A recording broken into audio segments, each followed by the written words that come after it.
Bonjour à tous, bienvenue sur le Clan Nurgle, c'est Brax. On attaque les parties du premier jour d'Asgard Christmas Bash numéro 3, donc les parties du samedi, avec Cheveux, qui m'avait défié et qui est venu en Vermin Swarm. Il est venu donc avec une liste qu'il a un peu modifiée par rapport à celle jouée au MST3 et que vous avez pu voir sur la chaîne. Donc il a toujours un Vermin Démon en général qui est de la divination. Je rappelle que le Vermin Démon a l'héréditaire en plus, donc ça lui fait quand même 5 sorts, qu'il a été amélioré, puis qu'à côté c'est un gros monstre qui tâche et qui est, on va dire, fait pour tuer du gardien. La P10, je le touche à 5, il me touche à 3, il me blesse à 3, j'ai pas de sauvegarde, donc c'est un peu compliqué. Un Chief BSB avec Ratlock Pistols, donc dans son plus simple appareil, un Plague Patriarch, qui sera Wizard Apprentice de l'occultisme, avec une Light Armor, Permanent Weapon, Hero's Art, Basalt Infusion et Plague Pendulum. Donc le petit gars, il envoie des pains Force 5 AP3 grâce à la Hero's Art. Je rappelle qu'il a la N et il a le Battle Focus, donc il envoie pas mal de pains quand même. Avec une bonne armure, et le Plague Pendulum lui donne une 4+1 vue. Nous avons 20 Plague Brotherhood, état-major complet, donc pour pousser le pendulum, 2 x 40 esclaves, donc des slaves, avec musiciens, 3 x 10 footpads, musiciens dont un pack avec Vanguard, 6 Vermin Hulk, qui cette fois ne sont plus Thunder Hulk avec un champion. 2 Midgrinder. Alors les Midgrinder, ce sont des... Avant c'était une arme régimentaire, c'était la ratasphère. Aujourd'hui, alors faut voir, ça a 2 points de vie, ça rend du 4, ça a un mouvement 5, c'est pas rapide, et ça fait des touches d'impact 2d6, force 4 AP1, et des grinds d'attaque, force 4 AP1. 2d6, donc c'est très fort, parce que, et puis en plus il y a le pilote qui tape, bon bref, mais c'est surtout que c'est des petits trucs qui coûtent pas cher, et qui peuvent faire assez mal. Ça peut être en War Platform, mais seulement dans les guerriers des clans, donc là, Cheveux n'en joue pas, donc ils vont être forcément solo, mais vu que j'ai pas de tir, bah, c'est tout bénef pour lui, et surtout, ça a une 2+ de sauvegarde, donc très compliqué à abattre en fait.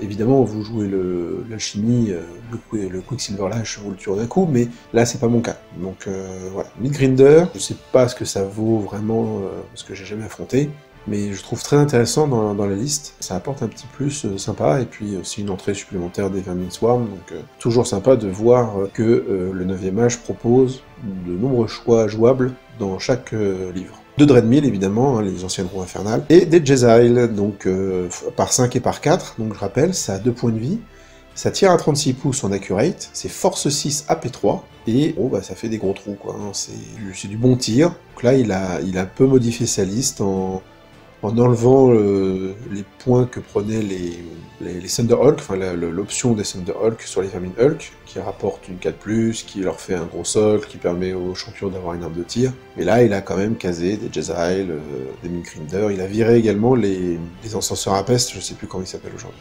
Nous sommes sur Breakthrough, et nous avons Frontline Clash. Alors je rappelle, à l'Asgard Christmas Bash, et on fait tous les tournois organisés en Asgard, les déploiements sont dépendants des tables. Et en fait, Seven, qui est l'organisateur, suit les conseils du 9e âge. Je sais pas si vous avez vu dans le map pack, vous avez donc les 16 tables, et il est écrit les conseillers de jouer tel ou tel déploiement, telle ou telle table. Donc voilà, donc ça permet d'avoir des tables qui sont, avec des déploiements qui sont faits pour cette table.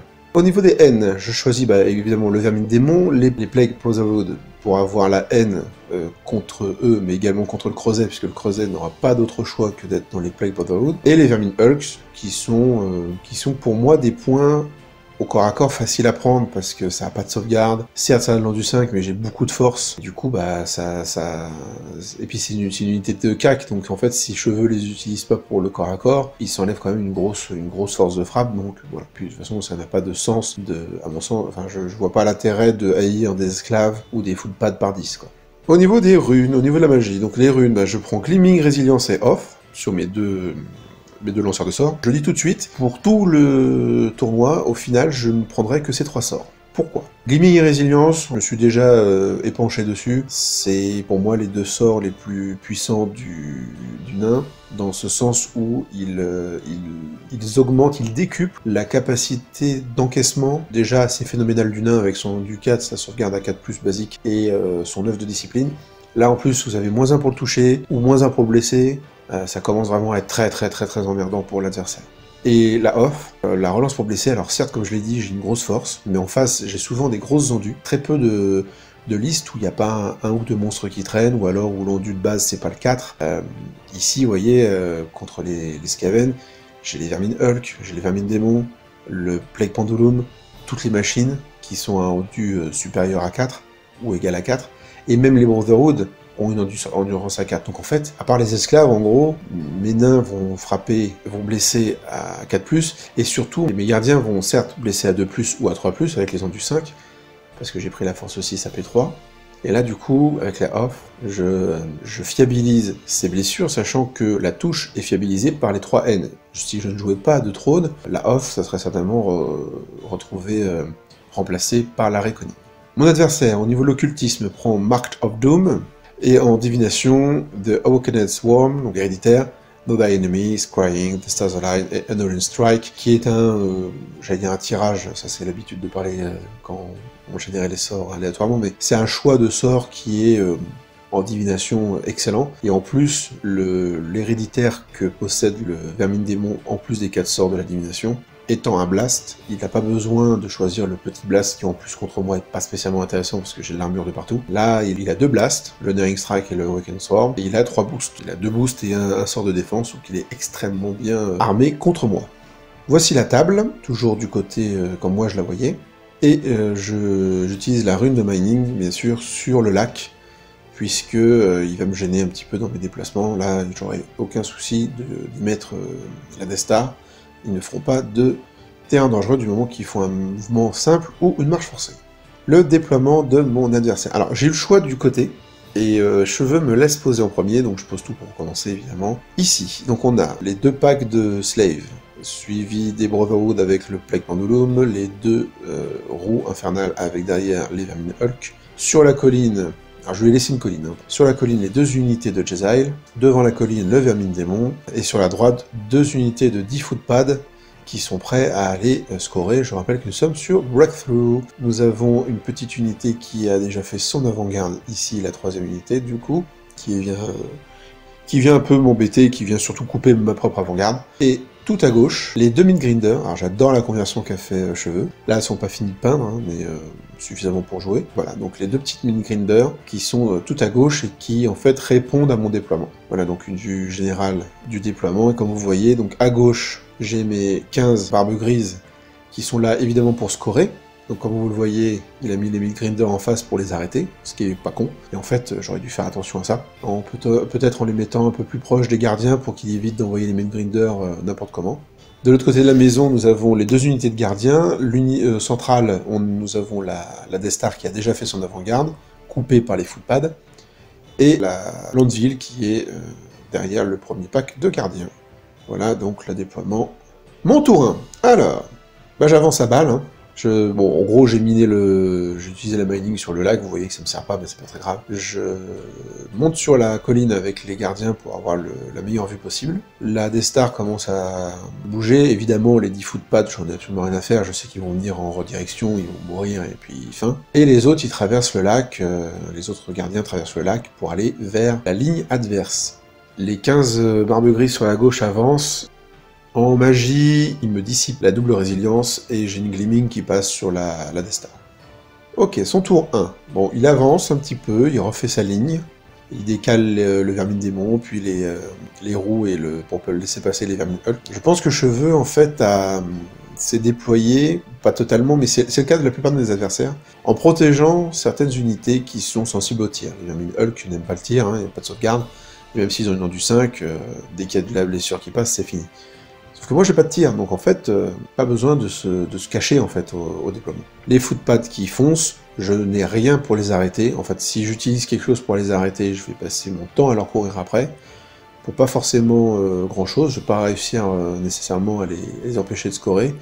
Et puis c'est surtout que j'ai une de mes grosses unités qui sera dans le vent, donc c'est absolument pas le but. Cheveux le sait très bien, il sait qu'il va pouvoir mettre 2 unités tranquillement dans ma zone. Ils font que ça de la partie. Je vais devoir au moins en mettre 2 pour nuller, et puis 3 si je veux gagner, en empêchant lui d'en mettre. Sachant que mon unité vouée à scorer le breakthrough, donc les 15 barbes grises, sont un peu coincées par les Midgrinders.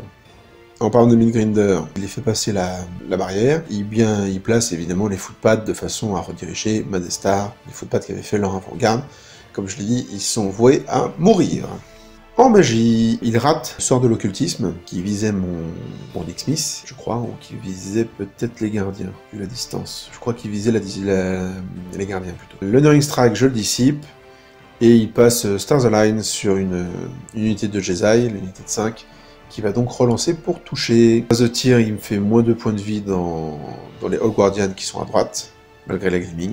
Oui, j'avais dit la Gleaming dans la Death Star, c'était dans les gardiens. Et les footpads qui vont bientôt mourir tuent quand même deux barbes grises dans la Death Star à la fronde, donc de la fronde de compétition. Le tour 2 des nains. Je continue à avancer, donc c'est là où je me place à une quinzaine de pouces des Midgrinder. J'ose pas avancer. En fait, je pourrais... L'idée, c'est que je veux le pousser à faire des charges et à les rater, en fait. Mais c'est pas évident. Je charge pas avec la Death Star, je préfère me rediriger vers la ligne ennemie avec le pack de droite, parce qu'il y a quand même du lourd, hein. Il y a le pack Bandulum avec les Brotherhood, il y a le Vermine Démon, qui est du côté de mes gardiens, donc ça j'aime pas trop. Il y a les roues, qui peuvent faire très mal avec leurs éclairs. Et par contre, les gardiens de colline vont charger le flanc des footpads. Évidemment, il reste parce que c'est le but, hein, il est là pour me rediriger. Et j'ai la chance, en fait, vu la taille de la colline, qui n'est pas totalement une colline du 9e âge, en termes de taille, ça me permet en fait de les charger, et ça me permettra de rester majoritairement sur la colline pour la suite. C'est tout bénef pour moi. Par contre, ça me coupe dans mon avancée. Évidemment, je ne rush pas, mais difficile de rusher, parce que si je me prends les slaves de flanc, mes gardiens peuvent prendre tarif. Donc il faut que je fasse très attention avec les slaves qui vont apporter de la réseau fixe de combat selon où ils se placent. Voilà, une vue détaillée, générale du champ de bataille. À droite, sur les gardiens de droite, j'arrive à passer une résilience, et bien sûr, au corps à corps, je tue les footpads. Et comme je vous l'ai dit, je me reforme et je suis majoritairement, à peu de choses près, mais je suis majoritairement sur la colline. Le tour 2 de cheveux. Alors, il lance 2 charges. Une double charge de Midgrinder. Il faut qu'il fasse 10 sur les dés, il est pas rapide. Moi, ça me va. Je m'attendais à ce qu'il fasse ça. En même temps, s'il le fait pas, qu'est-ce qu'il risque à attendre? Je sais pas. Je pense qu'il avait envie de tester. Il avait envie de tester, puis il se dit, à forte raison, hein. S'il y a les deux qui rentrent, ça fait 4 des 6 touches force 4 AP2. Moi j'ai pas mon shield wall, hein, ni sur ces touches d'impact, ni sur ces grinding attack. Donc en fait, j'aurais que ma 6 plus de sauvegarde d'armure, ou 5 plus, donc ça doit être force 4 AP1. Mais bon, peu importe. Toujours est-il que il le tente, et en fait il y en a qu'une seule qui rentre dans les barbes grises, ce qui est quand même bien, parce que bon, 10 à 2D, c'est pas évident à faire. Donc voilà la deuxième qui a raté lamentablement sa charge. Les footpads qui continuent leur avancée vers mes lignes, voilà, d'ailleurs je crois qu'ils y arrivent, ou le tour d'après, enfin peu importe, on sait qu'ils vont faire le breakthrough, je vous l'ai dit, je peux pas aller les chercher. Donc, il replace bien sa ligne pour faire quelque chose d'assez droit et lui permettre d'avoir des contre-charges intéressantes, si d'aventure je rentrais dans le plat de Pendulum par exemple. Les roues viennent sur la droite. En magie, il passe le blast de l'occultisme, mais il fait As pour blesser. Je dissipe la relance. Au tir avec les Jesai, il ne fait rien. Au corps à corps, il arrive à faire 11 touches, qui est quand même... Moi, je suis pas bien à ce moment-là. Il fait 11 touches, et il fait 6 morts. Il fait 6 morts, et je tue la Midgrinder en retour. Ça n'a que 2 points de vie. Mais bon, il faut toucher, il faut blesser, et surtout, il faut passer la 2+ de sauvegarde d'armure. Moi, je n'ai que AP1. C'est là où je me félicite d'avoir des barbes grises, et non pas des guerriers qui auraient AP0 à ce niveau-là. À mon tour 3... c'est une charge 9 sur les dés, je crois, ouais, 9 sur les dés, que je rate contre la Midgrinder. Alors l'idée, c'est que je la touche à 3, et qu'avec la force 5, je la blesse à 3 aussi, et surtout j'apporte la P2. Donc en fait, il a plus qu'une 4+ de sauvegarde, il a que 2 points de vie, je balance 8 attaques, normalement il y a moyen de la tuer en un coup, même s'il va me grinder. Bon, je la rate, donc je lui offre une charge facile pour le prochain tour, tant pis. C'était soit ça. Alors j'avais une autre option, c'était claquer la Relentless pour sortir de son arc de vue. Et du coup, le tour d'après, il serait tourné vers moi, le tour d'encore après, je me serais retourné vers lui et je me serais prise dans la tronche. Par contre, j'aurais dû faire ça, pourquoi? Parce que je me serais retrouvé dans ces lignes, et si jamais il y a un Barbe Grise qui survit à la fin de la partie, s'il est dans ces lignes, mais scotché dans un corps à corps, mais dans ces lignes, ça me permet quand même de faire le break-through, alors que là, si on a un corps à corps qui dure éternellement, et bah il me scotche hors de sa zone de déploiement, et donc je ne marque pas le break-through. Donc c'était une erreur de ma part de ne pas claquer la Relentless plutôt que de tenter une charge. Par contre, je pousse avec la Death Star, un peu moins avec les gardiens. En fait, je garde les gardiens en contre-charge. La Death Star, elle est capable de s'en sortir toute seule. Comme je vous l'ai dit, si je me prends des slaves de flanc avec les gardiens, je vais être disrupt, pour peu qu'il y ait quelque chose de costaud en face, au hasard le pendulum, voire des Hulk. Il suffit qu'il gagne un petit peu le combat, et je teste, mais je suis pas tenace, et après c'est la fin du monde, quoi. Donc j'envoie la Death Star, il n'aura pas d'autre choix au bout d'un moment que de me charger avec des trucs, ou c'est moi qui vais le charger, et après les gardiens seront là en deuxième vague. Et donc je garde la relance pour la charge avec le pack de gauche. En magie, je passe la Gleaming et la Résilience sur la DS, et je passe une off sur le pack de droite. Ouais, j'ai fait une très bonne phase de magie. En fait, Cheveux a un petit peu foiré ses disciples, et donc après, il lâche l'affaire sur l'effet, enfin sur l'idée d'empêcher la destin de dissiper. Et je crois que j'utilise peut-être une Mastery à ce moment-là pour passer la off, pour vraiment le dissuader de me charger. À son tour 3, bon bah évidemment il rentre la charge de la Midgrinder dans les Barbes Grises. Les footpads arrivent au bord de table, donc ils peuvent pas aller plus loin, hein. Et il continue à avancer, vous voyez, là on voit l'arc de visibilité qui est placé au niveau de sur la Death Star, pour qu'il puisse sortir avec son Vermine Démon et les 2 roues. En fait, je suis un peu mal placé, j'aurais dû me tourner légèrement plus sur la droite. Le problème c'est que voilà, je joue un peu trop vite. Et la phase de mouvement, bon, c'est déjà extrêmement important dans ce jeu, mais plus encore quand vous n'avez pas de tir, et c'est mon cas. Et vu que j'ai pas de tir, que je dois compter que sur le corps à corps avec une erreur de placement qui me coûte extrêmement cher, il faut que je regarde maximum où vont ces figurines, s'il veut pas les foutre dans le vent, s'il veut quand même avancer, pour vraiment polisser avec ma Death Star. Bon, là, vous avez vu, quand même, il y a du monde en face, donc je peux pas choper tout le monde. Hein. Mais je pense que j'aurais pu me caser un peu plus sur la droite pour empêcher que le Vermine Démon s'avance autant, notamment. Les roues, ça va. Les roues, je sais qu'elles peuvent faire très mal dans les gardiens, mais si j'attrape les roues, après je les démonte. Le Vermine Démon, c'est pas la même chose. Et donc il avance des esclaves pour me rediriger, pour me donner à manger avec la Death Star. Les autres esclaves se mettent derrière le muret, au cas où je les chargerai avec mes gardiens. Et puis le Pendulum et les Vermine Hulk se préparent à faire leur office. Vous voyez, la Bisbee est toute seule, étant donné que j'ai pas de tir. C'est encore une chose que la plupart de mes adversaires n'ont pas l'habitude de faire, c'est que vu que j'ai 0 tir, personnage, du moment que vous les mettez vraiment hors de portée de charge, ils sont libres, hein, donc voilà, c'est aussi un petit défaut de la liste. Il fait un Honoring Strike dans les gardiens un peu minable, il fait 4 touches, il fait rien derrière. Je dissipe les Stars Align, il balance le blast de l'occultisme dans mon Runic Smith, et ça fait rien, je crois qu'il se rate pour blesser, je crois. Au tir, par contre, alors au tir ça fait mal. Entre les Jesai et les éclairs des roues, il me tue 3 gardiens dans le pack de droite. J'ai pas de sort de défense, hein, j'ai une off, mais c'est tout. Donc voilà, donc là il fait très très mal. Ça aurait pu être pire si la magie était, si le Honoring Strike avait fait quelque chose. Donc voilà, là je prends un petit peu cher au niveau des gardiens, mais bon c'est normal, hein. Des tirs force 6 AP3 et des AP4 même. Je crois que c'est force 6 AP4 le Jesai. Et des éclairs force 6 AP10, des 3 PV, c'est normal que j'en perde, et encore je m'en sors bien, parce que je suis trop loin de ma bannière, ma grande bannière, donc je n'ai plus la 5+1 vue. Au corps à corps, on se fait un point de vie chacun, on fait un double as au niveau des grinding attack, et bon, bah, on fait une égalité, ça reste là. À mon tour 4, je charge les esclaves de flanc avec mes gardiens qui sont sur la colline. La charge était auto dans les esclaves à gauche. Mais là, je veux me débarrasser du pack d'esclaves en un coup, pour pouvoir me libérer. Et surtout, là on le voit pas très bien sur cette photo, mais vous le verrez après, il y a moyen de faire une charge irée dans le pack Pendulum avec les gardiens. Donc je charge avec la DS et les gardiens. Mes gardiens de droite, alors j'avais le choix à aller sur le Vermine Démon. J'en ai déjà perdu 3, et je vous l'ai déjà dit, et en plus j'avais un point de vue en plus, et je vous l'ai déjà dit, il est capable de me découper pas mal de guerriers, enfin de gardiens. Moi je vais le toucher sur 5, blessé sur 4 ou sur 4. Et derrière il a une 4+1 vue parce que je tape magique. Et si je le rate, bah, je perds mes gardiens le tour d'après.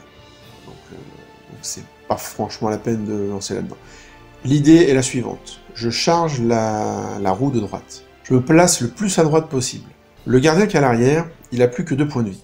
En gros, s'il me fait 5 PV, et je rappelle qu'il va avoir 3 attaques, donc 3 éclairs, qui touchent forcément à 3+, quel que soit les malus, qui vont blesser à 3+, ils vont blesser sans sauvegarde d'armure et vont faire du T3 PV. Normalement, il est censé au moins me finir le mec de derrière et m'en tuer un autre, au moins ça. Mais je pense que j'aurai suffisamment d'attaques pour la casser. Et l'idée, c'est de faire une charge irée derrière, et de me retrouver hors de portée de vue, et du vermine démon, et de la deuxième roue. Puisque là, actuellement, mon 4e gardien, celui qui est tout à gauche, me ferait faire une irée dans la roue, c'est pas ce que je veux. Idéalement, ce serait bien s'il n'y avait pas un vermine démon qui pourrait arriver de flanc. Donc voilà, c'est mon plan, pas trop ce que j'aurais pu faire d'autre, être attentiste, c'était pas la peine, donc voilà, je charge, et puis on verra bien ce qui se passe. En magie, je passe une off sur ma DS, donc une relance pour blesser, question d'être sûr, et surtout d'assurer les contre-charges qu'il y aura le tour d'après, et une gleaming sur mes gardiens. Donc ça, je suis plutôt content. Et j'ai une off également. J'arrive, grâce aux runes de mastery, à caser une deuxième off sur les gardiens à droite. Donc ça, c'est quand même très très bonne nouvelle. Au corps à corps, je casse la roue, et comme prévu, vous voyez, elle m'a laissé avant, elle m'a fait pile poil 2 gardiens. Donc il reste une blessure qui se balade. Je la casse, je passe en irée, hop, je sors de l'arc de vue de tout le monde, ça je suis assez content. Alors attention, hein, ça m'ouvre pas non plus des opportunités de ouf. L'idée, c'est que maintenant qu'ils sont plus que 3, je vais essayer de foncer vers la colline pour aller manger les Jezai et faire le Brixon, tout simplement. Les esclaves se font ruiner la face. Je rappelle que les esclaves Skaven ne fuient pas quand ils perdent, hein, ils explosent, enfin ils disparaissent. Et je rate mon irée, c'est une irée à 6 et je fais 5. Voilà, donc je me retrouve comme ça. Ça me plaît pas du tout, parce que là je vais prendre tarif, je vais prendre très cher avec le plaque pendulum de flanc et les vermines Hulk de face. C'est très très très mauvais pour moi. Le tour 4 de cheveux. Le pendulum évidemment charge de flanc comme je l'ai dit dans les gardiens avec les vermines Hulk de face, et chose que j'avais pas franchement prévu, il envoie les esclaves de dos dans ma DS. Il est pas là pour me tuer. Il est là pour me scotcher 1000 ans, en fait. On est au 4e tour, à son 4e tour, moi il me reste 2 tours. Il faut que je me débarrasse absolument de ces vermines, et le souci c'est qu'il est de dos et qu'il a un nombre de rangs incroyable. Donc ouais, c'est un peu compliqué. Il retourne sa roue face au gardien, évidemment, et il retourne les footpads pour me tirer dessus. En magie, il passe le +2 en CC sur en bulle, je crois même. Il arrive à le passer en bulle, et sur les vermines Hulk, il passe la reroll. J'arrive à rien d'ici. En fait, il fait un gros score sur le premier sort, peu de dés, je crois qu'on est sur la carte 1, donc du coup je le laisse passer, et j'arrive pas à dissiper le deuxième. Donc ça c'est compliqué, parce que là déjà les gardiens ils étaient mal barrés, mais là en plus ils passent 2 sorts de boost, donc très très compliqué. Je perds le combat, on se tape hein, quand même pas mal. Je perds le combat, et ça c'est assez dur, parce que du coup il fait fuir mes gardiens. Il m'en tue que 3, hein, mais il les fait fuir. Fort heureusement, vu qu'il y a ma DS à côté, les gardiens passent au-dessus. Il a réfréné les Hulk pour pouvoir envoyer en charge irrésistible le pendulum dans le flanc de ma DS, et il rate sa charge irrésistible. C'est une charge irrésistible à 6 aussi, je crois, et il doit faire 4, un truc comme ça. Donc, il est tout proche, hein, mais non. Voilà, on a raté 2 charges irrées qui pouvaient être dramatiques pour l'adversaire. Donc le voilà. Il se retrouve ici, le pauvre plaque pendulum qui a raté sa charge irrée. Bon, moi de mon côté, avec ma DS, vous voyez, comme je disais, j'ai beaucoup de petits rats dans mon dos. Il faut que je gagne le combat, et il faut le faire fuir, en fait, pour qu'il explose, et que je puisse, moi, me rallier. Et pour ça, il faut des attaques. Donc, je craque la Holstone. Je suis pas frais de le faire ici, parce que vous comprenez bien que la Holstone, elle est pas faite pour un combat comme ça. Elle est faite pour quand j'ai des grosses unités contre moi, et que je risque de perdre à cause des bonus, etc. Là, normalement, je perds pas, mais si je reste comme ça, tour d'après, le pendulum, il fait ce qu'il veut, quoi. Et puis après, c'est mon tour 5, il faut que je m'offre des... Là, j'ai le pendulum qui a raté sa charge irée, il faut absolument que je tue les esclaves, pour m'offrir une reformation, pour m'offrir un pivot post-combat qui me permettrait après d'enchaîner sur des charges intéressantes. Donc je claque la Holstone, je fais suffisamment de dégâts, je crois, à 2 rats près, un truc comme ça. Il teste, il fuit, donc il fuit pas, il est détruit, et moi je peux me reformer tranquillement face au pendulum. Alors pourquoi je me suis pas reformé face au Vermine Démon, c'est une très bonne question. C'est vrai que j'aurais peut-être pu aller le chercher, vu qu'il peut pas fuir. Non, c'était pour faire le Brexou. Oui, voilà. Quand même, il y a quand même un scénar. Le tour 5. Bah, je fonce dans le pendulum, hein, évidemment. Là, j'ai le roi, il est on fire. Il faut absolument... Au MST, ce sont des gardiens qui l'ont one-shot, ce pendulum. Là, le roi, il a un gros challenge. Il faut qu'il one-shot ce pendulum. Donc, au tir... Au tir d'avant, j'ai oublié de vous le dire, la photo est hyper floue, bon, bref. Au tir d'avant, il me reste plus que le champion dans le pack de droite. Donc le champion, bah, il cavale vers les Jedi. Je sais que je vais me prendre une magie, une phase de tir dans la tronche, j'ai que 3 points de vie, mais si jamais je réussis à survivre, je peux lancer une charge à mon tour 6. Je rappelle que les Jedi ne peuvent pas tirer en contre-charge, hein, ils ont la règle reload. Si j'arrive dans les Jedi, normalement je dois les massacrer, moins que ça se passe comme avec Matt sur une de ses vidéos et son pauvre cannibale. Mais sinon, non, normalement je dois y aller, et en plus, en étant sur la colline, je me retrouverai à faire le breakthrough, avec une unité, puisque ce gardien est quand même scoring. Donc je fonce. De toute façon, j'ai pas de droit où me cacher, derrière il y a les footpads, il y a une roue pas loin, enfin bref, je tape mes 12 pouces, enfin mes 10 pouces, puisque je suis plus rapide, et puis voilà. En magie. En magie, je passe rien. Je crois qu'il arrive à tout dissiper. Donc on est au combat. On passe au combat. Et là, le roi s'énerve. Le roi est là. Et le roi tue le pendulum en un coup. Crac. Là, c'est fini. Défonce ce pendulum. Et j'arrive à tuer 16 moines qui donc, les survivants fuient. Et je me reforme. Enfin, je me repivote vers les Vermine Hulk, de façon à un peu protéger mon flanc et peut-être à prendre des points, parce que là, le scénar commence à m'échapper doucement quand même. Au niveau de notre Midgrinder, eh ben, il reste 2 mégas contre le Midgrinder avec 1 PV, donc c'est le corps à corps de l'angoisse. Il me reste un tour pour essayer de la tuer et surtout survivre, pour après claquer ma résilience, claquer ma relentless et aller marquer le breakthrough. Le tour 5 de Cheveux. Il envoie ses Vermine Hulk vers ses lignes pour sauver les points, hors de charge de la DS. Il replace ses tireurs pour asmater mon unité de gardien qui s'est ralliée. J'ai oublié de le dire quand même. Au tour 5, j'ai réussi à rallier mes gardiens. À 10 relances, il y avait peu de chances que je me rate, mais bon, on sait jamais. En magie, il envoie dans les gardiens, il me fait 6 PV en tout, avec l'héréditaire et le Honoring Strike. Les tirs des Jedi ne font rien sur les gardiens, mais tuent quand même mon champion gardien qui était tout seul, hein, évidemment, lui, malheureusement, ne survit pas. Le combat contre le Midgrinder, il ne reste plus que mon porte-étendard contre la Midgrinder. On fait encore une égalité un peu décevante, corps à corps, hein. C'est bien pour la Midgrinder, mais alors pour moi, c'est dur, hein. Et on passe au tour 6. Mes gardiens qui ne sont plus très nombreux, là, à cause de la phase de magie, et heureusement que la phase de tir a été un fiasco, charge de dos les Vermine Hulk. Les Vermine Hulk sont fearless, donc il ne peut pas fuir, puis de toute façon il était un peu proche de son bord de table, il aurait fait fuir son Bisbee, donc bref.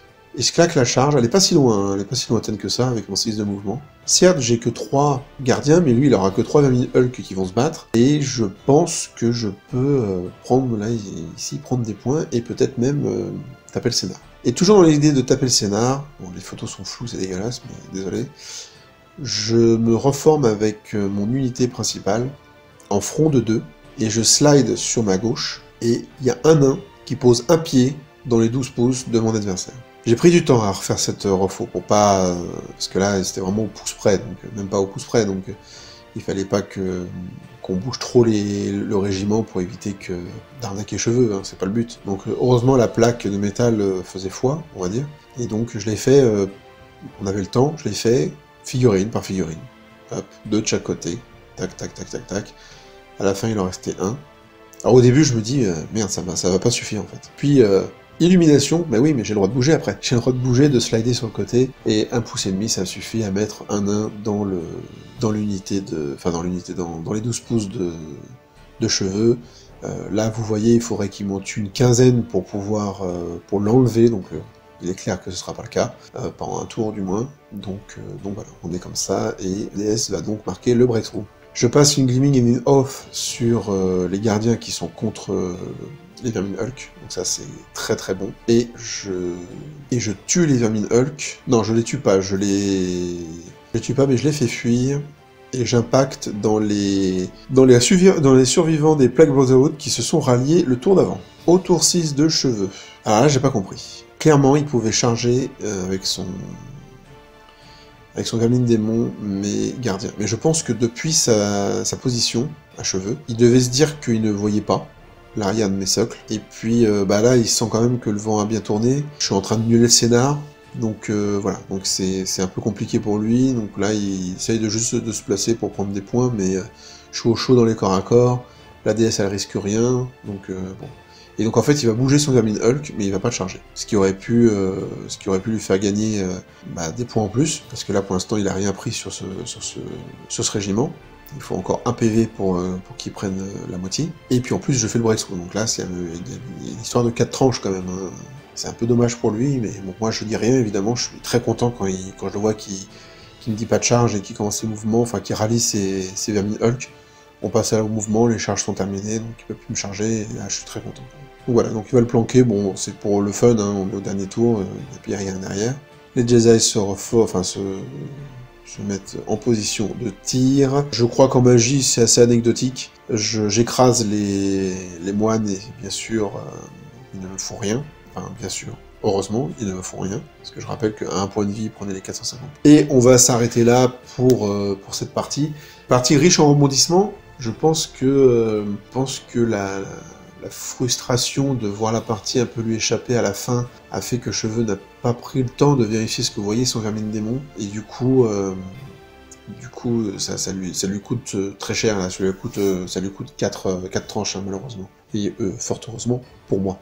Donc on calcule les résultats, et ça fait un 12-8 pour moi, à la bâche. Donc un 12-8, ce qui est très très bien. Personne n'a l'objectif, puisqu'on a tous les deux unités. Moi j'ai les gardiens et la DS, et Cheveux a les 2 unités de footpad. On nulle le breakthrough, donc nuller le breakthrough face à un Vermin Soir, moi je suis extrêmement content.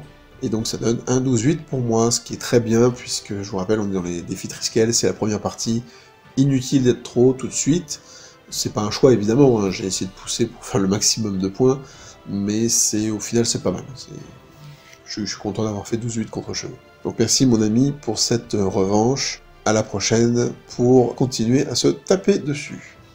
On enchaîne avec la deuxième partie. Il y a une espèce d'habitude en Asgard, que ce soit l'été ou l'hiver, je suis forcément et systématiquement défié. Que je sois tout en bas du classement ou pas, je suis toujours défié par quelqu'un. J'ai jamais défié en 25 parties en Asgard, donc en 5 tournois de Triskel, je n'ai jamais défié de ma vie. Voilà.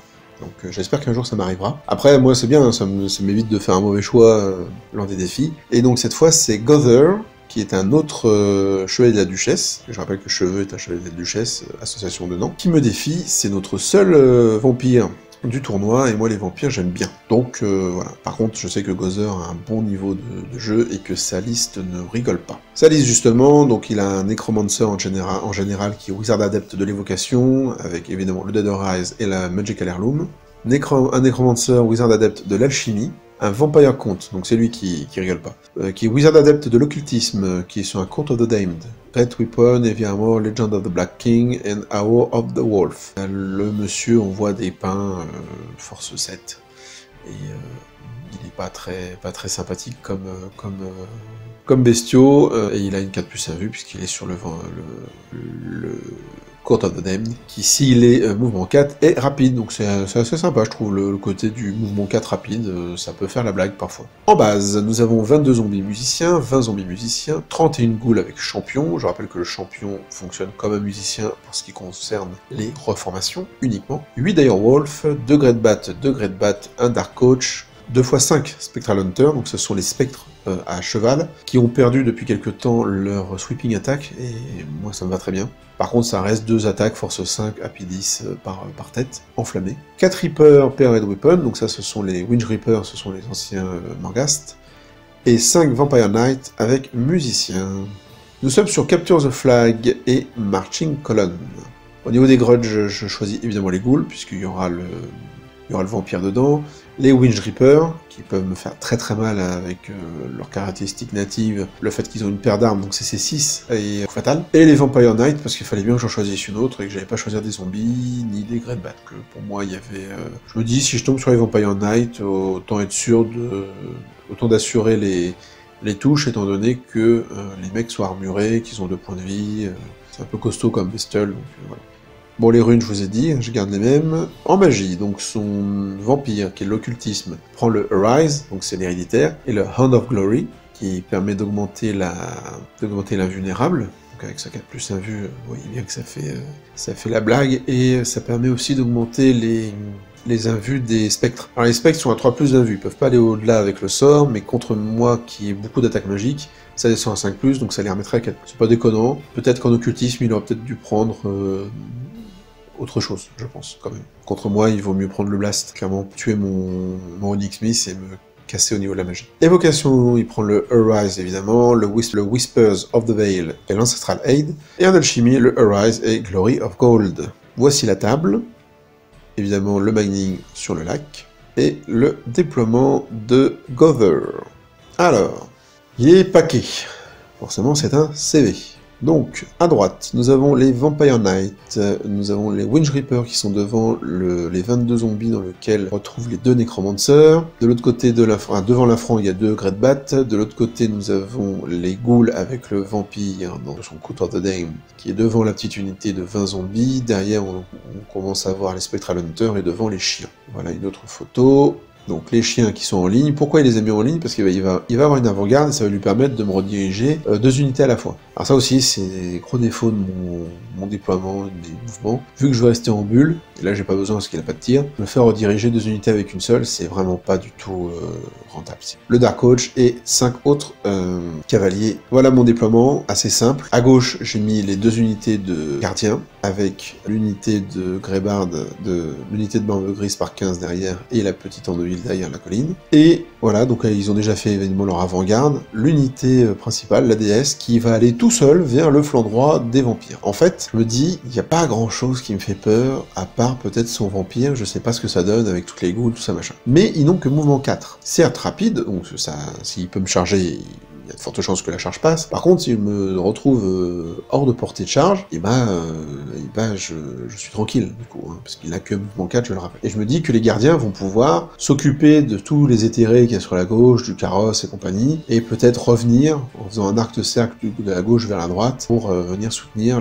la déesse. Il pourra pas, normalement, arrêter ad vitam aeternam mes 2 unités de gardiens. Évidemment, j'ai tout posé pour commencer, donc j'avance à balle. Je fais mes 12 pouces avec les gardiens, tout droit. Alors c'est là où en fait, j'aurais dû faire attention avec la... Mais bon, une ligne de 8 chiens, il va pouvoir me rediriger de toute façon. Ça va être très compliqué pour moi de me sortir de là. Il aura fallu vraiment que je les dispatche vraiment très loin dès le déploiement. Les 15 barbes grises, je les laisse à l'arrière, parce que pour l'instant, elles ne me servent pas, et c'est plus des points qu'on va donner, et puis je vous rappelle qu'on est sur flag, donc on va éviter de donner le scénario à l'adversaire un peu trop vite. Par contre, avec la DS, j'avance à fond. Je suis tranquille parce qu'en fait, là, il faudrait qu'il envoie en charge ses chiens pour pouvoir sortir son Court of the Dame. Par contre, je fais pas très attention, si. Je vois qu'il peut me charger, mais je fais un très mauvais calcul. Et pour moi, il faut qu'il fasse un 12, et en fait, non, il a une charge à 10 sur les dés. Donc 10 rapide, ça se fait. Il aurait pu décider d'envoyer les chiens, donc c'est un peu compliqué. Bon, face à moi, par contre, ouais, j'ai du monde, mais... Honnêtement, ça me fait pas peur. Ce qui m'embête le plus là-dedans, c'est les 2 Great Bats qui vont venir me rediriger très certainement au tour 1. En magie, je passe une off et une résilience sur la S. Au tour 1 de mon adversaire. Il vient rediriger avec les Great Bats, donc bien sûr il n'a pas changé. Il recule avec ses zombies, il se replace avec les Vampire Knight. Les Winch Reapers se mettent dans la forêt, bon, je peux trop bien comprendre pourquoi, mais peut-être pour me forcer à les charger et donc donner mon dos à l'unité de Ghoul qui est en train d'arriver. Les 8 chiens qui foncent pour me rediriger mes 2 unités, donc ça c'est le truc un peu pénible. Et vous voyez sur la gauche, les spectres sortent de mon arc de vue, de toute façon je suis redirigé, pour venir aller chasser Landville, voire peut-être la petite unité de Barbe Grise qui est un flag. Il se replace avec le reste de son équipe, tranquillement, pour attendre mon tour 2. En magie, il lance une relance sur les ghouls, relance blessée sur les ghouls, il le fait pour avoir le token de l'évocation, donc évidemment je le laisse, et en fait je dissipe le Dead Rise. Il repop dans les zombies, pour l'instant ça me dérange pas. À mon tour 2, je charge avec une de mes unités de gardiens les loups, et je charge les Great Bats. Hein. ça suffit de faire des conneries avec les redirecteurs, on me donne des redirecteurs, je les prends. Voilà. Donc tu vois, Titi, par exemple, hein, et Moax, hein, je vous le notamment, je vous ai écouté, je prends les redirecteurs. Et l'autre unité, bah du coup, coulisse pour pouvoir sortir des chiens. Bon, de toute façon, les chiens, je vais les one-shot, mais ça me permet de voir un peu le flanc, parce que, évidemment, je vais avoir une charge autour d'eux de mon adversaire, et du coup, je prépare, moi, ma contre-charge. Alors en magie, notamment grâce à une rune de Mastery, j'arrive à placer Gleaming et Off sur ma DS. Donc là, quand même, il faut bien comprendre qu'il y a moins 1 pour me toucher dans ma DS, et je relance pour blesser. Ce qui en fait quelque chose d'assez costaud. Au corps à corps, évidemment, les 2 unités de redirecteur sont prises. Je fais une irée avec mes gardiens parce que je n'ai pas de risque à la faire, en fait. Je peux pas attraper le Dark Coach, hein, il s'était placé à plus de 12. Bien sûr, il avait anticipé que je tuerais ces loups, évidemment. Mais par contre, je me dis, bah oui, vas-y, je charge avec le Dark Coach, hein, mes gardiens, ils risquent rien. Hein. Voilà, je me place comme ça. Bien sûr, la D-Star qui s'est débarrassée des Great Bat, et je reste comme ça, en fait. Je donne le flanc à mon adversaire, et j'hésite longuement à coulisser le roi sur la gauche. Mais d'un autre côté, je me dis que le roi, s'il y a la charge auquel je m'attends, il aura fort à faire devant lui, donc pour l'instant, il n'y a pas besoin de ça. On passe au tour 2 de mon adversaire, qui rentre la charge attendue des Morghast et des ghouls. Donc il perd quelques points de vie dans la forêt, il aurait pu charger à pied, mais bon. Et donc bien sûr, bah, la charge des Morghast est auto, et la charge des ghouls, si elle n'est pas auto, elle est vraiment pas dure à avoir, surtout avec du rapide. Les Vampire Knight s'avancent vers mes lignes, de toute façon ils ont rien à faire derrière, donc ils vont commencer à avancer. Les Great Bats se placent... en fait, il a raté son test de marche forcée. Et du coup, il ne peut pas venir rediriger mes gardiens en bas à droite. Donc il se place comme ça, et il place son Dark Coach et les cavaliers sur la gauche de mes gardiens. Donc là, je vois plus que les zombies. Les zombies qui reculent, au bout d'un moment, ils peuvent plus reculer puisqu'il y a un bord de table. Les autres spectres à cheval montent sur la colline pour menacer, pour le tour d'après, mon Andeville. Il sort ses sorciers, enfin un de ses sorciers, comme je l'ai dit, hein, c'est encore une fois, c'est un réflexe que mes adversaires n'ont pas, mais vous pouvez sortir vos personnages face à moi, je vais pas de tir. Du moment que vous me faites pas une charge gratuite sur eux, ils ne risquent rien. En magie, ça m'embête un petit peu, parce qu'il arrive à passer une repop sur ses chauves-souris, hein. On rappelle qu'il est Hour of the Wolf, ça va bien sûr avec les unités qu'il a dans son armée, et ça lui permet de faire popper 2 chauves-souris qui vont devenir des redirecteurs pour mes gardiens. Alors vous voyez qu'il a posé ces 2 chauves-souris à gauche du régiment. On s'est posé la question de est-ce qu'il est obligé de en faire popper une à gauche, une à droite, une à gauche, une à droite. A priori, il n'y a rien qui le dit, donc on a dit qu'on pouvait le jouer comme ça, donc voilà, il arrive à passer son sort et il me redirige finalement avec cette unité qui vient de doubler de volume. Par contre, en magie, il me lance le malus d'endurance, le Whisper of the Veil, que je dissipe, et je dissipe la reroll, ce qui lui a permis, bien sûr, de créer les bats, mais franchement, je préfère être redirigé et avoir zéro sort négatif sur moi et positif sur lui pendant le combat qui va s'annoncer très compliqué pour lui. Car mon roi fait 10 points de vie dans les Morghast. Là, il se rate pas, il est en reroll touché, reroll blessé, des 3 PV, il a pas son armure, il a pas d'avion en face, donc je lui découpe quasiment tous les Morghast. Je perds pas mal de marbre grise, mais je fais très mal aussi dans les ghouls, puisque bien sûr j'ai claqué la Holstone, évidemment. Et je gagne de 13, donc ces ghouls, elles dépopent à fond, il y en a encore quelques-unes, mais voilà, et les Morghast, enfin les Winch Reapers, finissent par dépopper. Et ça me permet de me reformer face à son unité de ghoul qui, comme vous voyez, a vraiment beaucoup fondu, et mon roi se retrouve bien sûr au contact du vampire. Et tour ça se passe à son tour 2. Bon, il voulait tester, hein, mais franchement, c'est pas une charge qu'il faut faire. Surtout pas quand j'ai 2 sorts... J'ai la relance pour blesser et la -1 pour être touché. Grâce à la Holstone, faut pas oublier que la parade fonctionne, donc en gros, il me touche à 5. S'il a pas des Parried Weapon, alors bien sûr, c'est Morghast avait des Parried Weapon, donc... mais ça reste qu'il me touchait à 4, puisqu'il avait... Il a une CC6 avec ses Parried Weapon, mais ça reste un -1 encore pour toucher. Les ghouls me touchaient à 5, le vampire me touchait à 5, donc...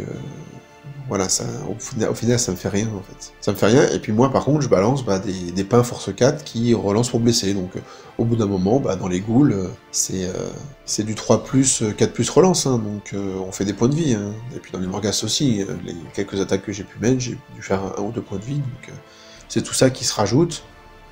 Moi, contre le mort-vivant, je suis très content. La Holstone m'empêche de poursuivre, mais le mort-vivant ne suit pas, donc c'est vraiment fait pour moi, quoi. Et en plus, à son tour, ce qui fait qu'à mon tour, je vais avoir en plus une phase de magie active. Enfin bon, c'est extrêmement compliqué pour lui, là, ça commence à être à sentir mauvais. On passe au tour 3, donc évidemment, encore une fois, hein, je suis les conseils qu'on me donne, pour une fois, et je charge le flanc des Red Bat. Je repositionne mes barbes grises pour faire face aux spectres, pour essayer de les contrecharger s'ils arrivent sur mon Anvil. Bon, ils pourront se reformer, enfin, je sais pas trop quoi faire avec cette unité. Est-ce que j'aurais dû laisser mon Anvil à son destin, et puis partir avec l'unité pour éviter que les spectres viennent la chercher, mais en même temps, de l'autre côté, il y a le Dark Coach et des spectres aussi, donc voilà, je reste là, question d'être de face si jamais c'est moi qui charge plutôt que l'Anvil.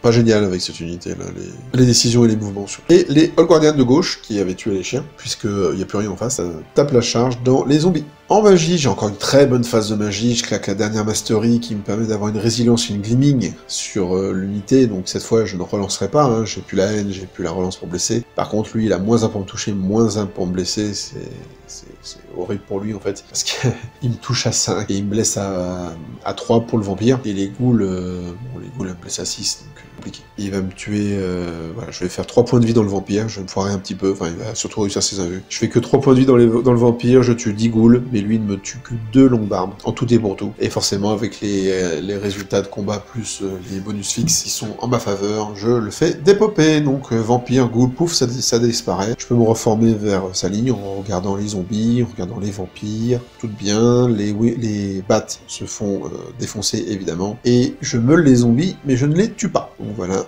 vous voyez qu'il en reste quelques-uns. Tour 3 du vampire qui a plus grand chose à faire, mais voilà. Il lance la charge du Dark Coach et des Cavaliers Spectres. Il n'y a que le Cavalier Spectre qui arrive, le Dark Coach se foire. Pas une grande charge, hein, mais il la foire. Bon. Je sais pas ce que ça aurait fait, peut-être que de toute façon, il avait pas grand chose d'autre à faire, à part se barrer pour gagner les points, garder les points, pas vraiment d'intérêt. Et bon, voilà, malheureusement, le sort s'acharne, et il n'y a que les spectres qui arrivent au corps à corps dans le flanc de mes Old Guardians qui sont full. Donc le Dark Coach, le pauvre Dark Coach qui a raté sa charge. Et il lance aussi la charge avec les Vampire Knights, et il se foire, donc en plus, les pauvres, ils se retrouvent de flanc par rapport à ma déesse. C'est très compliqué. Les spectres atteignent l'Anvil, évidemment. Voilà, en magie, il repop 11 zombies dans l'unité de zombies qui est contre mes Old Guardians. Au corps à corps, je les détruis quand même malgré tout, et je me redirige vers les combats. Il a avancé avec ses zombies là pour me rediriger ma déesse, mais en fait il me redirige pas. Il a pas assez de mouvement pour me rediriger, non seulement il me redirige pas, mais en plus j'ai les vampires de flanc. c'est horrible pour Gozer là, tout lui échappe et c'est extrêmement compliqué. Il me fait 3 points de vie sur l'Anvil au corps à corps, je lui tue un spectre, et il se reforme comme ça, ce qui fait que je ne pourrais pas le charger avec mes barbes grises, parce que j'étais beaucoup trop proche de mon Anvil. Et à mon tour 4, on continue dans les drames. Mon unité de Old Guardian, j'ai plus de photos. Mon unité de Old Guardian qui était tout en haut là, qui s'est mangé les zombies. Charge le Dark Coach et arrive à passer la charge. J'arrive dans le Dark Coach. Destar rentre dans les vampires évidemment. Au corps à corps, je sais plus ce que je fais en magie, mais je crois peut-être qu'il arrive à dissiper, je sais plus, bref. Les gardiens tuent le Dark Coach, les DS tuent les vampires et se reforment face aux zombies. Et je perds 1 point de vie dans l'Anvil et je tue deux spectres avec l'Anvil. Et donc je gagne. Et ça fait dépoper les spectres, ou ils se dépopent le tour d'après, je sais plus, mais bref. L'Anvil survit et les spectres meurent. Voilà. C'est tout ce qu'il faudra se rappeler. À son tour 4, il essaye il recule avec les zombies, mais ça sert à rien parce qu'il peut pas sortir de mon arc de vue. Il a plus rien sur la table. Il reste plus que son unité de zombies qui va se faire charger au tour 5. On a vu que je pouvais très difficilement choper ces nécromancers, donc en fait ces 2 nécromancers vont survivre, et c'est tout ce qu'il y aura. Donc en fait on amorce mon tour 5 avec la charge dans les zombies, mais on s'arrête là, quoi. Donc voilà, donc une partie très compliquée pour Gozer.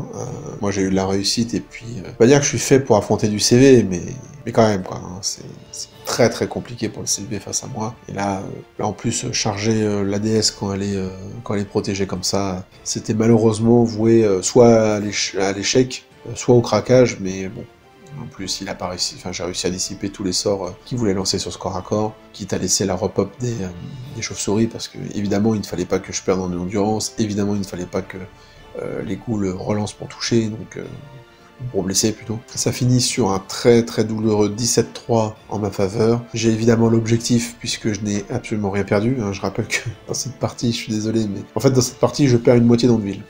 Voilà, donc, et par contre il est table rasée, il reste ses 2 Necromancers, ce qui fait que ça fait un 20-0, extrêmement content de cette partie, même si elle était un peu à sens unique. En fait, il a envoyé sa plus grosse force de frappe, les Wind Reapers et les ghouls avec le vampire, dans ma DS, et ça a rebondi complet. En 2 tours, ça s'est fait one-shot, enfin les mangas se sont fait one-shot. Le vampire, il lui restait plus grand-chose, et c'était terminé le tour d'après.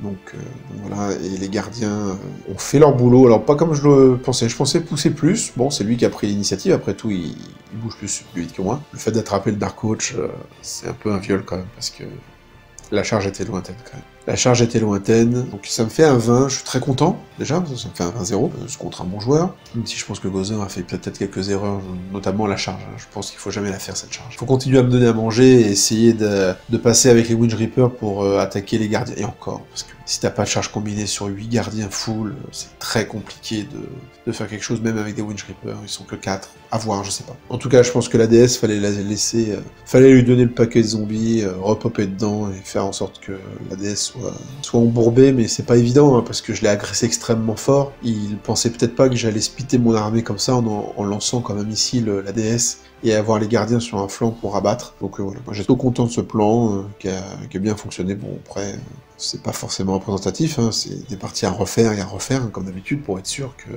ce genre de déploiement et de tactique fonctionne. En tout cas, là, sur ce coup-là, ça a bien fonctionné. Et ce qui fait que je me retrouve donc avec 32 points sur 40, je suis extrêmement content, et je suis en haut du tableau. Une fois de plus, je vais me faire défier. Et on arrive donc à la 3e partie du samedi, et la dernière partie du samedi, où je me fais défier par Chaeros, qui est un 3e chevalier de la Duchesse, qui se trouve être le président d'ailleurs de l'association, et qui joue Empire of Sunstone.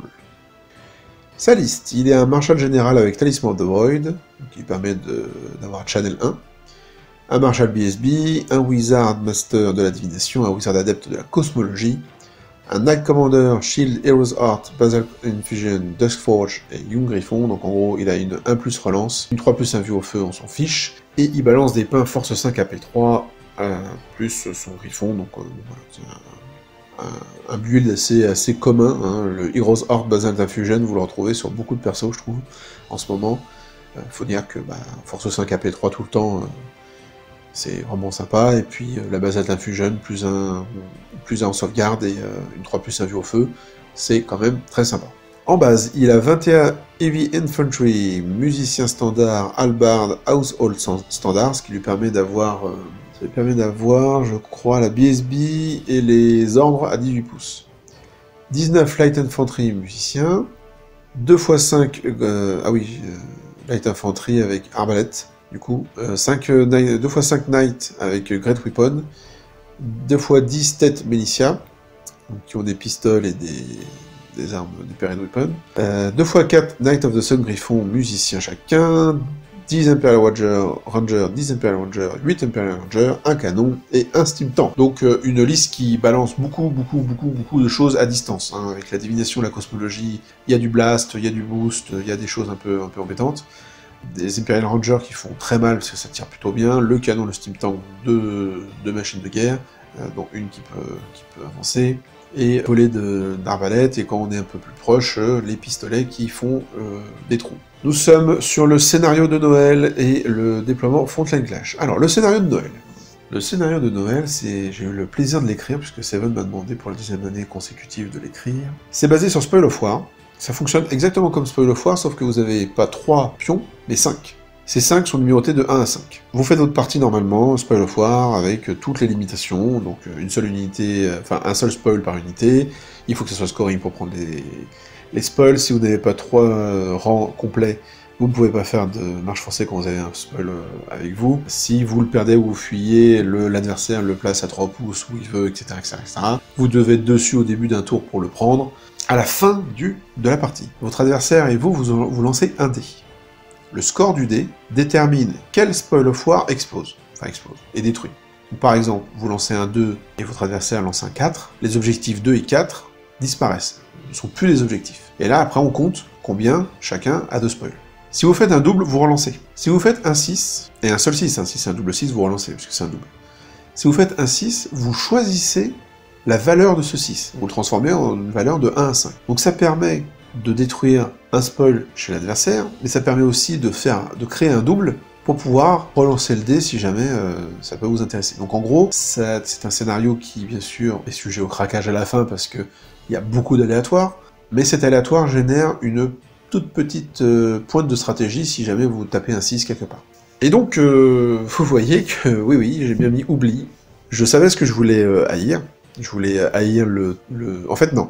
Plutôt, je savais que j'allais haïr les 2 unités de Sun Griffon, et j'hésitais entre le tank et les Heavy Infantry. Et puis, après, on a parlé des sorts, des machins, des trucs, et j'ai complètement oublié de déclarer mes haines. Donc j'ai joué sans grudge. Pas de haine pour cette partie. Au niveau de la magie, donc mes runes habituelles, lui, il choisit en cosmologie le Ice and Fire et la Perception of Strength, donc c'est un duo que j'aime beaucoup, personnellement. C'est... Contre moi, il y a un Blast, n'a pas de PA, mais qui me fait relancer mes sauvegardes réussies, et l'autre qui permet d'augmenter la force, ou surtout de la descendre, donc... tout ce que je n'aime pas. En divination, no die enemy, unerring strike et scrying, et il choisit évidemment l'héréditaire, donc l'héréditaire de l'Empire. Je rappelle que vous choisissez le sort numéro 1 d'un domaine auquel votre sorcier aurait eu accès. Vu qu'il peut avoir accès à l'alchimie, il prend le Quicksilver Lash qui est évidemment contre moi, très intéressant. Voici la table, comme d'habitude, je mets ma mining sur le lac. À gauche, nous avons 2 unités de cavaliers qui vont bien sûr se diriger vers les objectifs que vous voyez, enfin que vous ne voyez pas d'ailleurs, parce qu'en fait il y a un objectif à gauche, il y en a encore un qui est collé au bord de table. Eux ils vont servir à ça, et vous allez voir, c'est par rapport à mon déploiement qui s'est déployé comme ça, évidemment, vous vous doutez que je suis tout en bas à droite. 4 Sun Griffon entre ces 2 unités, l'unité principale avec les sorciers, les arbalétriers sur la droite, des Imperial Rangers juste devant, des State Militia en front de 2, un tank, le tank à vapeur, 10 autres State Militia, le Knight Commander qui est derrière la colline tout seul comme un grand, 4 Sun Griffon tout à droite, encore une fois c'est en réponse à comment je me suis déployé, et 8 Imperial Rangers qui vont venir m'emmerder. Et les 10 derniers qui sont sur la gauche. Mon déploiement, peut-on faire plus simple? La DS, entourée de ces 2 unités de All Guardian à distance, bien sûr, de l'étendard, hein, vu le nombre de tirs que j'ai en face. Déjà, je vais prendre cher à la magie, il est hors de question que je prenne cher au tir. Et tout à droite, alors je les avais mis bien en arrière, la Landville et les Barbes Grises, qui sont là pour aller prendre le spoil qui est tout à droite. Évidemment, là, il y a 4 Sun Griffon face à eux, c'est un peu plus compliqué. Donc voilà, on voit pas toutes mes unités, mais vous voyez une idée de la table. Je fais mon avant-garde évidemment en me dirigeant vers vers l'armée adverse. Je choisis d'ignorer le Knight Commander ainsi que les Sun Griffon à droite. J'ai pour cela 8 All Guardian. À mon tour 1, j'avance à fond avec les All Guardian et la DS sur la gauche, j'avance à fond avec le All Guardian sur la droite, pour aller m'occuper des Sun Griffon et potentiellement du Knight Commander. Les Barbes Grises s'avancent aussi, je les ai trop avancés à mon goût. En plus j'ai la Relentless, j'ai 6 tours, ça va rien de les avancer comme ça. Proche du spoil du centre, là je suis pas dessus, il faut être au centre des spoils. Donc les spoils, on remercie Asgard, qui les a fait faire par Normandy Wab. Bon, ils sont trop gros. Il y avait une commande de 1 pouce de diamètre, c'est devenu 1 pouce de rayon, mais ça fait du coup des objectifs très jolis, malgré tout. Et puis il suffit d'être au centre pour le prendre, ça, on n'est pas bête. On sait jouer intelligemment.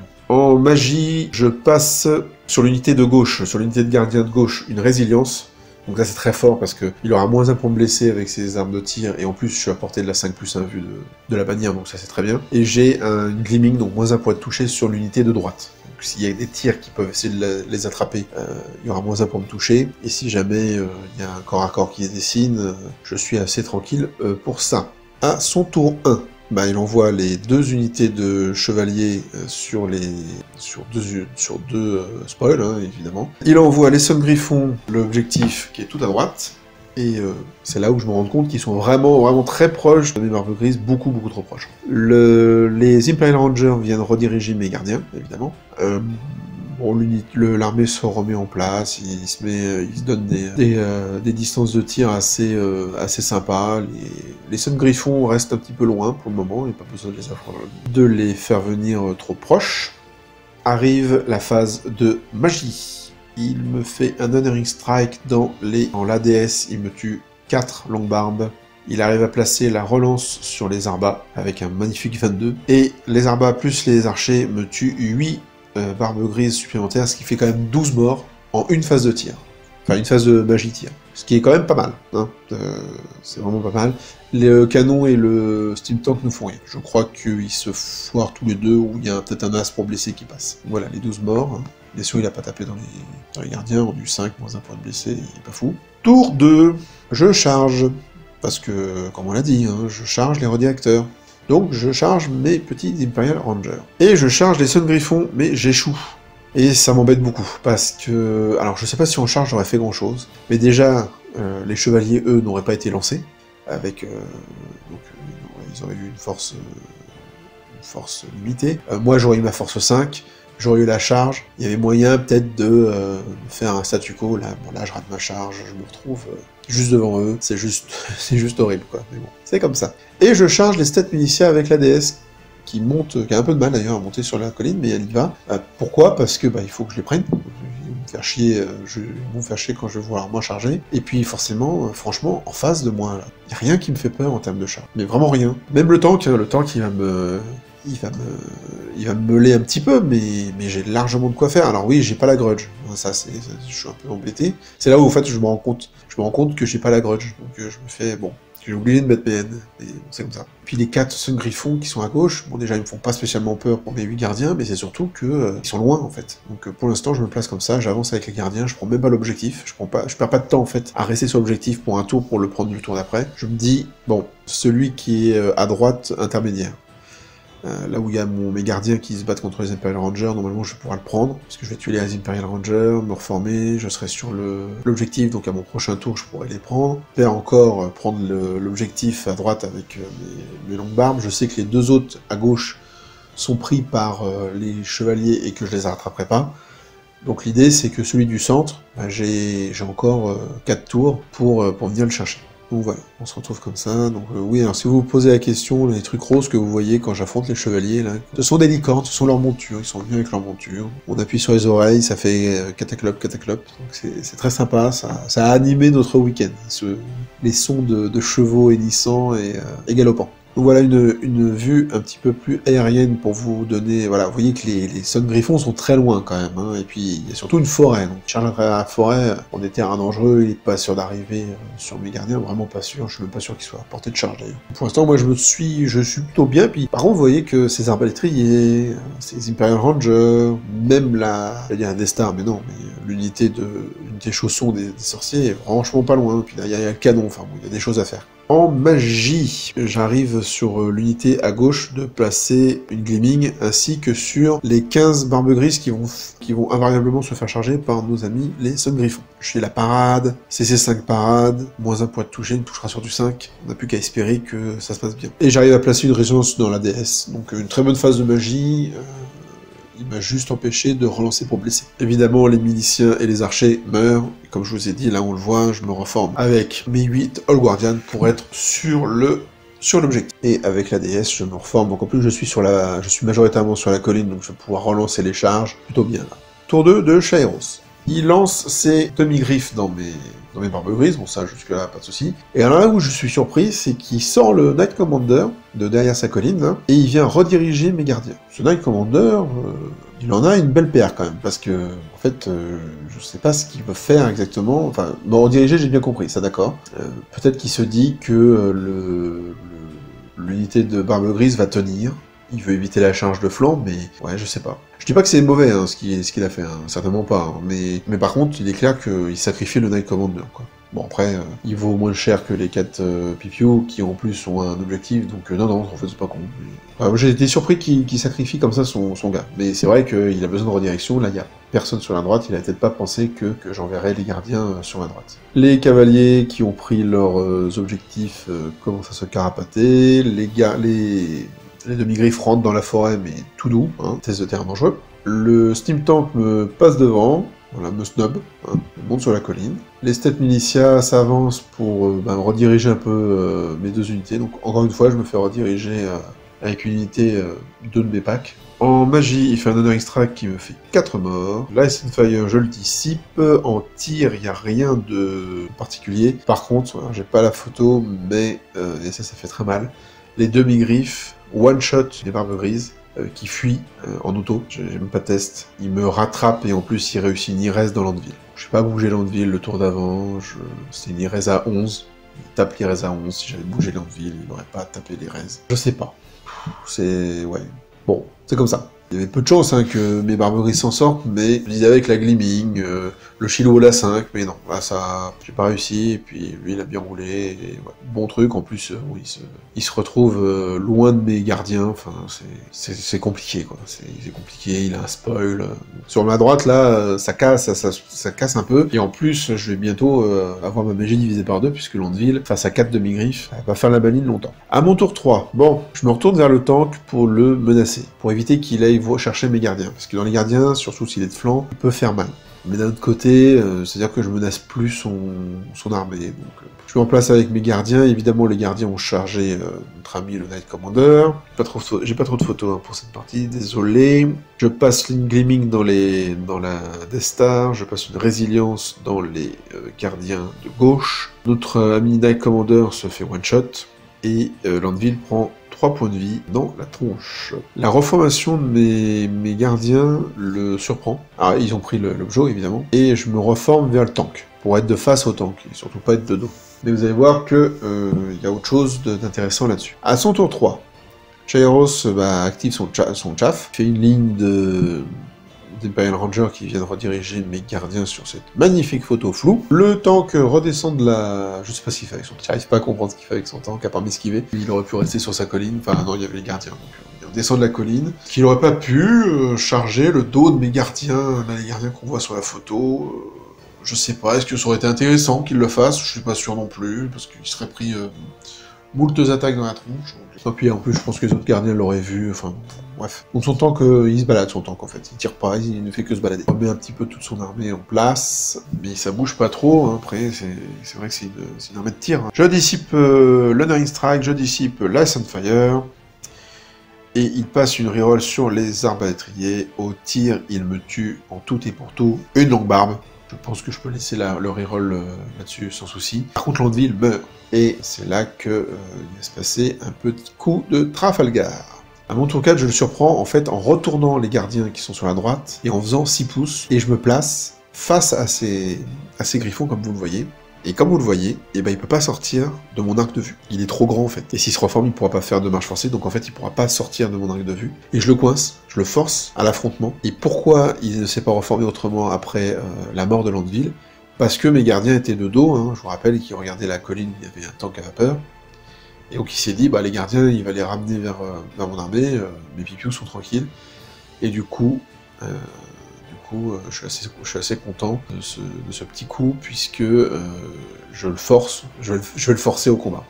Les gardiens ont chargé les Imperial Rangers qui les redirigent, puisque on prend la redirection, c'est un peu mon leitmotiv depuis le MST3. La DS enfin, je sais pas trop ce que je fous avec la DS aussi, je me reforme pour regarder le tank. Il m'embête ce tank en fait, il m'embête parce que, mais au final, c'est presque une redirection ce qu'il fait avec son tank, parce que chaque fois je le regarde plutôt que d'essayer d'avancer, et en fait je me fais tirer dessus entre temps, donc c'est un peu emmerdant en fait. En magie, je passe une Gleaming sur la DS, toujours pour la protéger pour les phases de tir, et je relancerai pour blesser sur les gardiens de gauche, au cas où il y aurait un tank à vapeur qui voudrait me rentrer dedans, mais là encore, ou même des demi-griffes qui sont plus si loin que ça, mais bon, je sais qu'il ne viendra pas.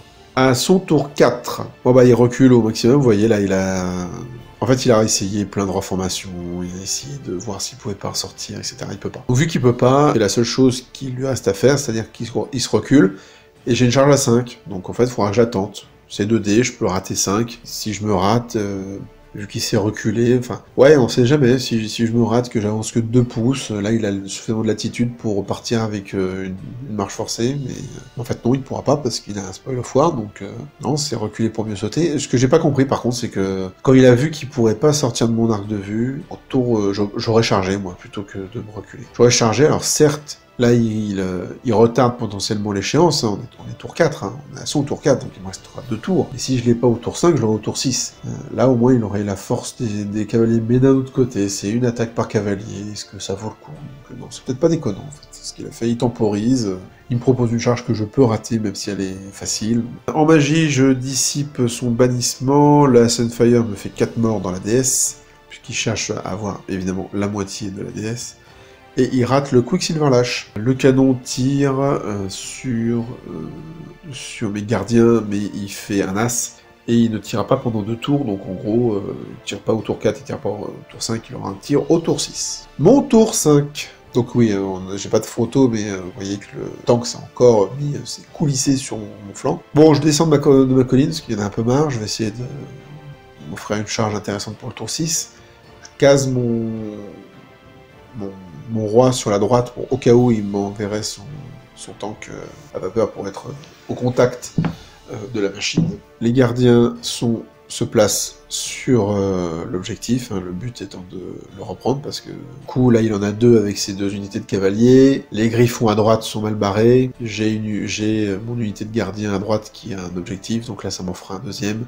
On sera à égalité au niveau des objectifs, et puis après, il y aura le scénario de Noël qui jouera. Donc, voilà, là, c'est vrai que j'aurais pu tenter d'attaquer les arbalétriers, mais bon. Peut-être que, ouais, j'aurais peut-être dû faire ça pour prendre des points, je sais pas. Je pense que l'objectif, c'était quand même plus intéressant. J'ai chargé, bien évidemment, les demi-griffons, j'ai réussi ma charge. Je passe en magie gleaming dans la DS. Sur les gardiens de gauche, j'arrive une fois de plus à faire la relance pour blesser qui va dissuader les demi-griffes de charger. Au corps à corps, bah c'est pas si génial que ça, hein. Vu que j'ai pas ma haine, c'est un peu compliqué. Je tue quand même deux Young Griffons, enfin 2 griffons, quand même bien. Lui, il me fait que 2 points de vie. Il fuit, et il sort de table, et il lâche son spoil. Bon, bien évidemment, le spoil, je peux pas le récupérer. Je pourrais pas le récupérer avec T qui a déjà un spoil, mais au moins c'est un spoil qui restera au sol. Voilà. Et que j'ai poursuivi, j'ai pas rattrapé, mais bon, ils sont sortis de table, moi je me retrouve là. De toute façon, cette unité, il me reste un tour 6, elle fera plus rien, quoi. Elle a fait son boulot, elle a pris un Knight Commander, une unité de Griffon, elle a empêché qu'ils prennent un spoil, ils ont pris un spoil, ils ont largement fait leur boulot. Le tour 5 de mon adversaire, il se carapate un petit peu avec ses arbalétriers, il gêne ses griffons, mais en même temps les griffons, ils vont pas charger, donc il se retrouve, il avait sorti ses sorciers, tout le monde est à portée de sort, mais hors de portée de charge, ma déesse ne fait absolument rien. Là, ils ont pris 10 têtes miliciens, félicitations les mecs. Le tank se met encore sur le flanc, bon. Je dissipe le bannissement, la Sunfire me tue. 4, barbe grise, ça commence à vraiment meuler. Et puis au tour 5, donc il n'y a pas de corps à corps. Au tour 6, je sais pas ce que je fais avec ma déesse. Et là, je me reforme n'importe comment, en fait. Là, je fais n'importe quoi avec ma déesse. Vous voyez que le roi est pas du tout du bon côté. Je tourne le dos parce que, en fait, j'ai regardé si je pouvais me mettre hors de portée des sorciers, mais les sorciers vont pouvoir me courser, donc ça sert à rien. Donc voilà, j'arrive à placer une résilience en magie sur la déesse qui permettra de les protéger un petit peu, mais c'est pas super. Et au tour 6 de Shairos, il n'envoie pas le tank à vapeur. Ça, je comprends pas, en fait. Parce que le tank à vapeur, là, il me reste vraiment très peu de longueur. Il a la moitié du pack. Hein. S'il rentre dedans, touche d'impact ou les grinding ou peu importe, le souffle, je crois qu'il a un souffle, il est quasi assuré de prendre tout le pack. Hein. C'est quand même 755 points. Donc certes, il en a déjà la moitié. Est-ce qu'on a un tour de cac, je peux tuer le tank avec le roi? Bah non, parce que je serai pas en contact avec le roi. Donc en plus, il avait l'option potentielle de me faire fuir. Je sais pas. Et je comprends pas pourquoi il n'envoie pas le temps, mais il l'envoie pas. Bon, ok. Mais là, il y avait un truc à faire. Moi, je me suis reformé vraiment extrêmement mal, parce que je me suis dit, il viendra pas avec son temps. C'est complètement débile ce que j'ai fait. J'aurais dû me mettre bien face à lui, ou lui donner le roi. J'aurais même pu sortir le roi de l'unité pour me placer juste devant le tank et être sûr que s'il chargeait le tank, il me donne des points, quoi. Mais là, j'ai fait de la merde, mais fort heureusement, Shairos ne tente pas le tank dans l'unité. Donc ça, c'est plutôt cool. En magie, il va faire un Ice and Fire dans mon unité principale. En fait, je pense qu'il l'a pas fait parce qu'il compte plus sur la magie et le tir pour me tuer en étant serein, sans risquer de perdre son tank. Mais là, il y avait peut-être moyen de prendre tout, hein, toute la DS. Bon bref, la Sunfire, il fait 7 touches, il fait rien en blessure, je dissipe le Daring Strike, il rate la reroll dans les arbalétriers, le canon me rate, et c'est la fin de la partie. Donc pour l'instant, On est sur un score, donc on calcule le score, on se garde le suspense pour la fin. Pour l'instant, donc je suis en légère avance, je gagne de 11-9, hein, parce qu'il prend quand même, comme je l'ai dit, la moitié de la DS. Puis moi j'ai pas pris grand chose au final, hein, quand vous regardez. Bon, il y a quand même une unité de Griffon que j'aurais pu ne pas prendre, mais voilà. Donc on est sur un 11-9. Un 11-9 parce qu'en fait, jusqu'au dernier tour, j'avais perdu que les Barbes Grises par 15 et Landeville. Donc j'étais bien en avance, et là il remonte pas mal en prenant la moitié de la Destar. Finalement ça fait que un 11-9 en ma faveur, donc je suis quand même content. Il a les pions 1 et 2, moi j'ai le pion 3 et 4. Le 5 c'était celui des Young Griffons, enfin des Sun Griffons qui l'ont laissé tomber en fuyant. Donc déjà je lance un dé, je lance le dé en premier, je fais 6. Donc là il a plus qu'une seule. Donc là il sait que déjà je vais pouvoir choisir un de ses objets, donc il a soit il fait un 6, on fait un double et tout va bien, on relance et ça revient à 0. Soit il fait l'un des miens et ça explose l'un des miens et on fait une égalité sur le scénar. Et en fait, il lance le dé et je crois qu'il fait 1 ou 2. Il fait 1 ou 2, donc il explose un de ses objectifs. Moi je choisis l'autre évidemment, donc j'explose ces deux objectifs et je gagne le Spell of War, ce qui me permet de gagner 14-6. C'était pas parti comme ça au début, surtout quand j'ai vu que j'allais perdre la moitié de la DS. Donc ouais, super content entre l'espèce de petit piège qui m'a permis de récupérer les Young Griffons, de lui faire tomber un objet, de prendre tous ces points-là. Donc ouais, vraiment sympa. Je pense que j'aurais pu ne pas perdre Landeville en modifiant le déploiement et puis en mettant plus loin, de pas permettre des charges et des IRES à 11. C'est un peu débile. Donc voilà, je pense que j'aurais pu faire mieux. Les gardiens de droite plutôt que de faire l'arc de cercle comme ils l'ont fait. Plutôt remonter vers Landeville pour que les Griffons soient obligés de se les taper après les Barbes Grises. Je sais pas. Est-ce que c'était vraiment faisable ou non? Bon, là je suis quand même très content d'avoir mis 14-6 à une liste de tirs et de magie qui m'embêtait un petit peu. Il n'a pas eu trop de chance sur ses tirs. Moi j'ai surtout eu de la chance de la magie en plaçant des sorts de protection et qui m'ont pas mal aidé. La 5+1 vue m'a aussi pas mal aidé au tir. Sa magie a pas été dingue non plus, quoi, mais il m'a quand même grignoté suffisamment. Voilà. Honnêtement, je pense qu'au dernier tour, il fallait envoyer les Steam Tanks dans la DS pour prendre au moins tous les Longbarbs et tenter le hold-up en me faisant fuir et en me rattrapant potentiellement. Quoique le tank non, je dis n'importe quoi, le tank ne poursuit pas, mais au moins il y aurait eu la moitié des personnages. Enfin, bref. Donc c'est un peu mal payé parce qu'il a très bien joué le scénar, évidemment. Hein. Pendant un moment, il avait 3 objets, j'en avais qu'un. C'est pour ça qu'à la fin, quand j'ai vu que les Griffons se faisaient tuer, je me suis dit, bon, soit j'envoie les gardiens, ils vont prendre encore des redirecteurs, et je lui laisse 2 objets, moi j'en aurais qu'un, donc soit j'ai la chance pour faire les explosions, soit je perds le scénar, soit j'essaye de, entre guillemets, m'assurer de proposer une égalité au scénar. Et puis après, c'est la chance au niveau des dés qui font qu'on a explosé que ses objectifs à lui. Voilà, donc je pense que j'ai plutôt bien géré sur ce coup-là, mais voilà, je suis pas très content du placement de mes Barbes Grises à droite ainsi que de Landeville. Je voyais pas les Griffons faire un all-in comme ça. Bon, j'ai été surpris aussi par le Knight Commander en redirection, mais en fait, ça prend tout son sens quand on voit le placement des Griffons, l'objectif, les petites unités faciles à prendre, etc., etc. Ok, donc voilà, je termine ce samedi avec 3 victoires contre 3 Chevaliers de la Duchesse, qui est ma deuxième association, hein. Je suis membre de cette association. Et du coup, très content d'avoir une bonne moyenne à la fin de ce samedi, et je suis en position 3. Je suis 3ème du tournoi pour le moment, donc moi j'ai envie que ça s'arrête là en fait. Voilà, j'ai envie de faire un podium, tournoi un jour, c'est très bien. Mais non, bien sûr, il y a 2 parties très intéressantes du dimanche qui vont forcément m'opposer à des joueurs qui, eux aussi, ont fait pas mal de victoires et qui ont du niveau. Et en étant 3ème, il est clair et net que je vais me faire défier. Donc merci de me suivre sur le clan Nurgle-Sun, ça me fait très plaisir, je vois que vous êtes de plus en plus nombreux. N'hésitez pas à commenter, à liker, comme d'habitude, à vous abonner, à partager, comme d'habitude. En tout cas, voilà, la chaîne, elle est là depuis septembre, et bon, vous êtes 130, hein. Presque 140, je crois, d'abonnés, donc moi je suis super content en fait. Je cherche pas à avoir le plus d'abonnés possible. Le principal, c'est que le contenu que je vous propose vous plaise. J'espère que vous avez apprécié le nouveau générique. Et puis je vous donne rendez-vous très rapidement pour les 2 parties du dimanche et la conclusion du dernier tournoi du clan Nurgle-Sun en 2018. Je vous souhaite à tous de bonnes fêtes de fin d'année et cette putréfaction sur vous.